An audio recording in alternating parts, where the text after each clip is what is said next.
सो like जैसे कि आपने MGM से आप बेजल मार्बल में आए, so like you are an entrepreneur now, so like being an entrepreneur आपको क्या चैलेंजेस फेस होते हैं being into a marble industry? देखिए, marble industry in general challenging तो है, because marble is a natural product.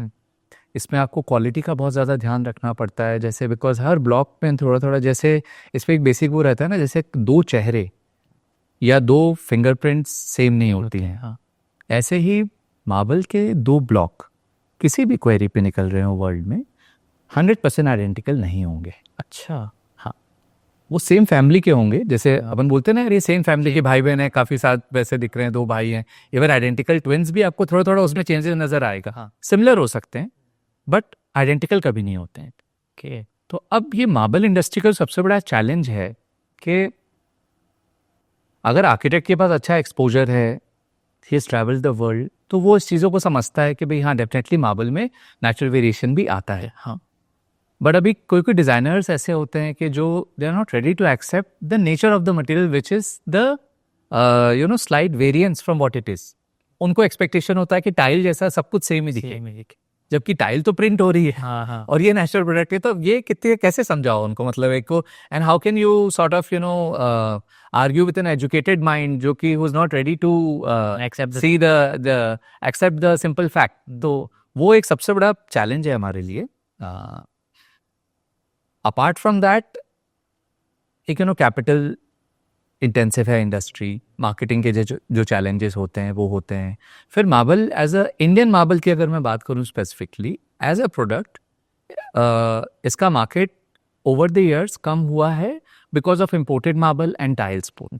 Because अगर कोई builder है, सपोज बॉम्बे दिल्ली की जितने भी आप टॉप के बिल्डर्स ले लीजिए, हाँ, तो उनको अपना फ्लैट भाई 2 करोड़ से लेके 20 करोड़ तक, 25 करोड़ तक में बेचना है, या कुछ और बॉम्बे में तो सुनने में आता है और ज़्यादा भी है, 100 करोड़ भी जाते हैं। 100 करोड़ के जाते हैं। तो अब उनको because they are selling the flat at such a high premium, तो उनको एक अपना इम्पोर्टेड मार्बल का ब्रांड एसोसिएट करके देना रहता है कि भाई they write it in the brochure के we are giving you imported marble हाँ, एज अ लग्जरी। राइट, जबकि marble is an engineering product, तो ऐसा कुछ है ही नहीं ना, marble is not an engineering product, तो कोई लग्जरी ऐसा नहीं, they are not giving a better product to the consumer.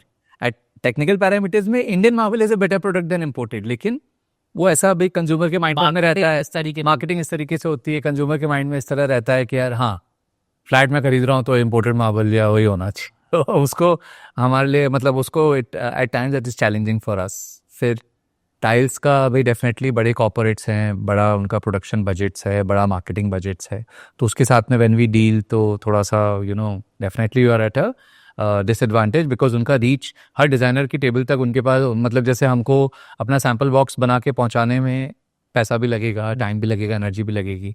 Already उनके सारे डिज़ाइनर्स के पास में 15-15 सैम्पल बॉक्सेस होंगे, तो ऐसे करके काफ़ी सारी चीज़ें होती है। तो डेफिनेटली इट्स चैलेंजिंग, बट हाँ, मज़ा भी आता है काम करने में, तो we are passionate about this business, तो we end up doing. So like जैसे कि आपने बताया कि डिज़ाइनर्स और ये वाली चीज़ है, लाइक आप भी काफ़ी सारे आर्किटेक्ट्स से कनेक्टेड हो, so like how their perspective is now changing कि हम इंडियन मार्बल की तरफ जाएं? डेफिनेटली बहुत रैपिडली चेंज हुआ है, एंड हमारी इंडस्ट्री को आपको कुछ ऐसा एक्सपीरियंस फील हुआ कि पहले कुछ था और अभी एकदम से सडन चेंज आए? हाँ, ये मतलब what I been feeling is a gradual shift which is happening, और कोविड के बाद से एक्सेलरेट हो गया। अच्छा, हाँ, कोविड के बाद से एक्सेलरेट हो गया बिकॉज ग्लोबली थ्रस्ट आया कि लोकली सोर्स्ड मटेरियल्स के लिए जो बात होने लगी ना, वो पहले नहीं हो रही थी, वो कोविड के बाद होने लगी। क्योंकि सब जगह वही आया कि यार जितना इकोनॉमिक डिपेंडेंस आपका दूसरे मटेरियल्स पे रहेगा, उतना आप ऐसा एट अ डिसएडवांटेज हो। तो यहाँ के आर्किटेक्ट लॉबीज में मतलब बात भी होने लगी कि यार वाई नॉट इंडियन, जितना हो सकता है अपन यूज़ करते हैं। तो डेफिनेटली शिफ्ट आया है, एंड आई थिंक इसमें टाइम और लगेगा। इट कैन स्टिल अभी market wise there is a lot to capture. हम अभी भी काफ़ी, मतलब पूरी इंडियन मार्बल इंडस्ट्री काफ़ी छोटे शेयर के ऊपर है, जो कि इंडिया में जितना इंपोर्टेड मार्बल आता है अगर उससे कंपेयर करें, तो वैल्यू कंपेयर करें, तो we are still less, but हाँ, पहले से काफ़ी बढ़ा है, and it is a growing trend, आगे भी बढ़ेगा ये वाला। सो लाइक जैसा कि एक बार मेरे को ऐसे क्वेश्चन आया था, मैं पहले पूछने वाला था, जैसे कि आपने बताया कि आप जब इसको डिग करते हो, एक्सट्रैक्ट करते हो मार्बल को, तो लाइक एक सर्टन लिमिट होती होगी कि भाई 500 मीटर कर लिया, 600 मीटर कर लिया, उसके नीचे आप नहीं जा सकते हो। हाँ। सो लाइक उसका कुछ होता है या यू कैन डिग जब तक आप कर नहीं नहीं, ऐसा नहीं होता है, वो रहता है एक्चुअली। क्या, because safety is the first concern. तो DGMS आकर के, जैसे आपका जो भी डिपार्टमेंट ऑफ माइन सेफ्टी है ना, वो आके आपका क्वेरी का इंस्पेक्शन करती है, और अगर उनको लगता है कि आपने खोदने में अनसेफ प्रैक्टिसेस कर दिए या बियॉन्ड दिस पॉइंट जाना अब सेफ नहीं है, तो वो आपको फिर परमिशन आपकी रिवोक भी कर देते हैं। और फिर क्या होता है जो मार्बल अब नीचे है और हाँ, अब उसके लिए फिर वही है कि या तो आप फिर कोई अंडरग्राउंड माइनिंग का कोई प्लान बनवा करके लाइए या उनको एक प्रॉपर वो दीजिए। बट अंडरग्राउंड माइनिंग के जो प्रोसीजर्स हैं वही इतने एक्सपेंसिव होते हैं कि फिर वो क्वेरी अनवायबल हो जाती है। जैसे अभी आने लगा है, इसमें टाइम लगेगा थोड़ा, बिकॉज इतना टेक्नोलॉजी हमारे पास अभी पूरी नहीं आई है। But yes, definitely there are companies who are expertising in creating those underground mines. जैसे इटली में और यहाँ पे तो हैं अंडरग्राउंड टनल्स, वो तो वहाँ पे मार्बल निकलते हैं, तो काफ़ी फेमस है वो टनल्स।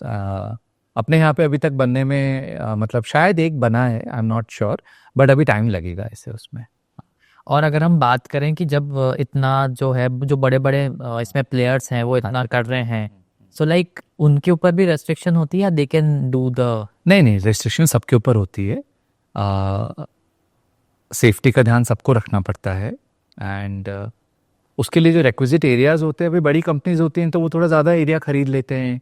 उनको जैसे वही माइनिंग को सेफ ऑपरेशन करने के लिए जो भी मिनिमम रिक्वायरमेंट है वो फुलफिल करते हैं। तो इसमें ऐसा नहीं है कि जितना मन करेगा अपन डिग करते जाएंगे, वो जब लिमिट आ जाएगी तो आपको रुकना पड़ेगा। ओके, हाँ। और अगर हम बात करें, जैसे कि आपने 500 मीटर्स लेके चलते हैं, तो कितने एरिया को डिग करने के बाद एकदम प्रीमियम वो जो होता है ना, बेस्ट क्वालिटी, वो एक्चुअली ऐसा, देखिए क्या होता है कि उसमें अगर अपन बात करेंगे तो ऐसे आ जाता है कि जो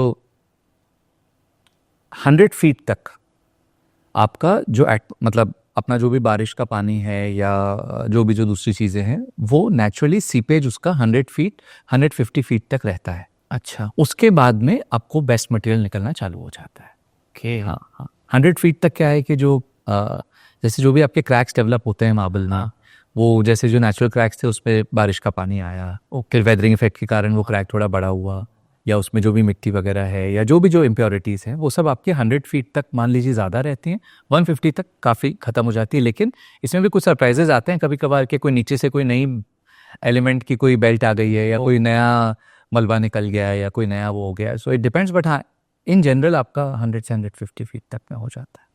हाँ, सो लाइक अब आपका मैं विजन जानना चाहूँगा रिलेटेड टू डेज़ल मार्बल, कि आप फ्यूचर में ग्रोथ एक्सपेंशन के लिए आपका क्या विजन है? देखिए, विजन तो यही है कि we want to make dazzle marble as the most used Indian marble in India and as the most exported Indian marble to the world. ये दो बेसिक हमारे विजन हैं, जिसके लिए हमारा प्रयास चल भी रहा है, आगे भी चलता रहेगा। एंड उस विज़न को अचीव करने के लिए जहाँ हमें पहुँचना पड़ता है वो हमारे टॉप डिज़ाइनर्स के दरवाजे तक है। तो उसको पहुँचने के लिए हम जो भी ट्रेड फेयर्स लगाते हैं, जो भी एफर्ट करते हैं कि अच्छे से अच्छे आर्किटेक्ट हमें मौका दें कि एक बार हम उनके प्रोजेक्ट्स में अपना डिस्प्ले कर सकें या मॉकअप लगा सकें या यूज़ कर सकें। बिकॉज अभी तक मेरे करियर में क्या हुआ है कि जब भी कोई आर्किटेक्ट मेरे टच में आया है और उन्होंने हमारी चीज़ देखी है, तो they have definitely used it. अभी हमारा चैलेंज वही रहता है कि वहाँ तक हम पहुँचे कैसे। हाँ। सो लाइक अगर हम, जैसे आपने आर्किटेक्ट्स की बात करी कि दे कनेक्ट विथ यू और they use your material, right? So like कोई प्रेस्टिजियस आपके ऐसे प्रोजेक्ट्स हैं जिसको लगा कि आप इस आर्किटेक्ट के थ्रू आप कनेक्ट हुए एंड देन आप उस प्रोजेक्ट में रहे? हाँ, अगर मैं अपने उदयपुर शहर की अगर बात करूँ तो जैसे मायसा रिसोर्ट में हमारे यहाँ पे बहुत अवार्ड विनिंग एक इंटरनेशनल लेवल के आर्किटेक्ट हैं, सुनील लड्डा जी। उन्होंने मायसा रिसोर्ट के अंदर पूरा मिलने के बाद में उन्होंने देखा और चूज़ किया, ये वाला मटेरियल उन्होंने लगाया। अगेन एक हमारी IIID की बॉडी की जो हेड है आर्किटेक्ट अंजलि दुबे जी, जो उदयपुर में IIID बॉडी है उसकी वो हेड है। तो उन्होंने बहुत लग्जूरियस रेजिडेंसेस में हमारा मार्बल यूज़ किया है। और अगेन एक आर्किटेक्ट हैं, आर्किटेक्ट वेणुगोपाल जी, जिनके मतलब नैरोबी में भी ऑफिसेज हैं, इंडिया में भी ऑफिसेज हैं, उनका काफ़ी बड़ा यहाँ पे प्रैक्टिस है। तो he has used it in various projects उनके, हमारा डेज़ल मार्बल। तो ऐसे काफ़ी अच्छे आर्किटेक्ट से टच में आने का मुझे मौका मिला है एंड ये प्रयास हमारा जारी रहता है, तो डेफिनेटली ज़्यादा से ज़्यादा हम एक्सपोज हो सकें इन आर्किटेक्ट्स के माइंड में, तो सबसे बड़ी बात वही है हमारे लिए। सो आपका जो प्रोडक्ट है, अब मेरे को ये समझ में आ गया कि ये मोनोपोलिस्टिक प्रोडक्ट है, कि ये आपके पास है और है तो वो इटली या ग्रीस और वहाँ पर है। हाँ। सो लाइक आपका फ्यूचर विजन क्या है इस मार्केट को मोनोपोलाइज करने का? देखिए, एक्चुअली मोनोपोलिस्टिक विजन से हमने स्टार्ट नहीं किया था, बट ये कलर दूसरी कोई क्वेरीज में निकला नहीं, तो नेचुरली हमारी मोनोपोली टाइप का ऐसा हो गया। कभी आपको ऐसा नहीं लगा जैसे हाँ। आपका मार्बल जब इस टाइप का निकला और कहीं और नहीं निकल रहा है, हाँ। तो बाकी के प्लेयर्स आकर आप पे दबाव बनाए, ऐसा कुछ हुआ आपके साथ? नहीं, दबाव बनाने की तो ऐसी कोई बात नहीं थी, बिकॉज वो सारे मेरे फ्रेंड्स ही हैं जिनके आसपास क्वेरीज है। हमारा रिलेशनशिप जो दूसरे इंडस्ट्री के मेंबर्स हैं उनसे भी काफ़ी अच्छा बट है। फिर भी एक कंपटीशन होता है कि इसके निकल गया, हमारे क्यों नहीं निकल रहा? नहीं, एक्चुअली तो देखा जाए तो वो कंपटीशन नहीं था, उनको तो लग रहा था कि हमारा कलर कैसे बेचेंगे हम लोग, बिकॉज उनके सब वाइट मार्बल निकल रहा है जैसे, तो वाइट मार्बल तो डेफिनेटली मोर प्रीमियम। उनको वही लग रहा है। हाँ, इनको इस कलर के लिए था कि भाई यार ये कैसे होगा, क्या होगा, तो हमने अच्छी मार्केटिंग क्रिएट करी, तो अभी तो वो बल्कि अप्रिशिएट करते हैं कि आपने ये कलर को इतना अच्छा कैसे मतलब लोगों तक पहुंचाया, और पहुंचाने के बाद लोगों को ये अच्छा लगने लगा। सो दैट वेज ये काफ़ी एक दूसरी चीज़ हो गई, एंड कंज्यूमर्स को बहुत अच्छा लगने लगा। तो डेफिनेटली तो ऐसे मोनोपोलिस्टिक विजन नहीं था, बट ऐसा हो गया कि ये कलर हमारे पास था। अब ऐसा है कि आगे जाते हुए भी हमारा कंपटीशन अगर अपन बात करें तो दूसरे इंडियन मार्बल्स के साथ इतना नहीं है, जबकि इंपोर्टेड मार्बल्स और टाइल्स के साथ है।